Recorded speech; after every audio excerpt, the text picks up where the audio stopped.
Describe Sé. Sé is one of a kind. He is a true artist, a raconteur, and has an amazing ability to get the human story in universal themes. Well, one way of thinking about Sé is to think of him as a wayward perfectionist. I mean, anyone who's ever had any dealings with Sé knows that that mind is constantly on the move. It's this way, that way, the other way. He'll always come up with the unexpected. And that's what I mean by wayward. But he's a perfectionist too. So I'm reminded when I'm looking back at Loopline's catalogue of what a Renaissance man Sé is. I mean, I think his brilliance and his passion about Irish culture really has infused all of the work over the past 35 years.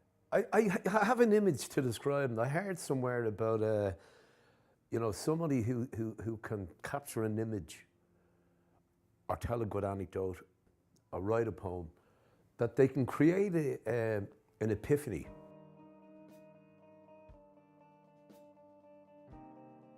So there's such a volume of material here. It's a real treasure trove of Irish life. So now we're delighted to be releasing volume 1, and there'll be further volumes to come down the tracks.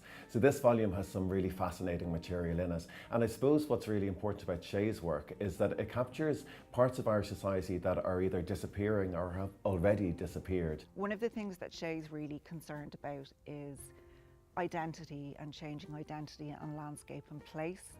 And I think that all of his work relates back to that, whether he's talking about architecture, art, folk life, or urban settings and social justice issues. Sé approached the IFI about working together to preserve his collection.